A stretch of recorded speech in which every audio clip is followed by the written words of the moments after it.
નંદુરબાર જિલ્લો અને આસપાસથી આવેલ તમામ ભાઈઓ અને બહેનો, આજનો જે ધરણાનો કાર્યક્રમ છે એ શા માટે રાખવામાં આવ્યો છે આપ સૌને ખબર જ છે. અમે ગુજરાત તરફથી આવ્યા છીએ અને એટલું કહેવા માંગીએ છીએ કે ગુજરાત ખ્રિસ્તી સમાજ તમારી સાથે છે. આમેન. તમારી ન્યાયની જે લડત છે એ લડતમાં અમે સંપૂર્ણપણે અમારો ટેકો છે અને હંમેશા અમે અમારું સમર્થન ગુજરાત ખ્રિસ્તી સમાજ તરીકે તમને જાહેર કરીએ છીએ. ભારતની અંદર ખ્રિસ્તી ધર્મ છેલ્લા 2000 વર્ષથી છે અને ખ્રિસ્તી સમાજનું યોગદાન આ રાષ્ટ્રના નિર્માણ માટે બહુ મોટું છે. એ શિક્ષણનું ક્ષેત્ર હોય, આરોગ્યનું ક્ષેત્ર હોય કે કોઈ પણ બાબત હોય, એ જનજાગૃતિનું કામ હોય, દરેક ક્ષેત્રની અંદર ખ્રિસ્તી સમાજનું બહુ મોટું યોગદાન છે. પણ આજે અમુક સંગઠનો, અમુક લોકો ખ્રિસ્તી સમાજને વિશે જૂઠો પ્રચાર કરે છે. ખ્રિસ્તી સમાજની જે સેવા છે એને ધર્માંતરણ કરાવે છે એવો પ્રચાર કરે છે.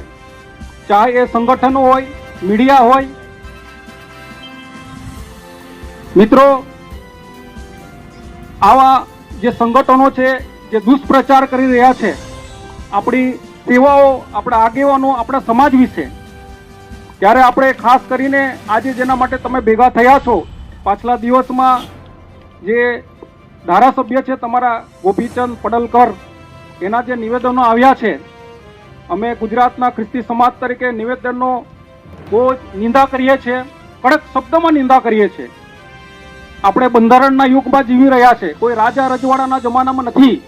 અને આવા બંધારણીય પદ પર રહેનાર વ્યક્તિઓ કોઈ પણ સંજોગોમાં કોઈ પણ સમાજ વિશે કે એમના લોકો વિશે આવા નિવેદનો કરી શકે નહીં. ને એટલા માટે આજે જ્યારે આપણે અહીંયા ભેગા થયા છીએ ન્યાયને માટે, ત્યારે એમનો જે નિવેદનો છે એનો કડક શબ્દમાં આપણે વિરોધ કરીએ છીએ, એની નિંદા કરીએ છીએ. અને આપણી માંગણી છે ખ્રિસ્તી સમાજ તરીકે કે આ જે ધારાસભ્ય છે એમનું પદ પણ રદ થવું જોઈએ, કાયદાકીય કાર્યવાહી એમના વિરુદ્ધમાં થવી જોઈએ, એવી માંગણી આપણે આજે અહીંયા કરીએ છીએ. અને ખ્રિસ્તી સમાજને, મહારાષ્ટ્રનો ખ્રિસ્તી સમાજ નહીં, ગુજરાતનો નહીં, પણ આખા દેશનો ખ્રિસ્તી સમાજને આ બાબતે ન્યાય મળવો જોઈએ.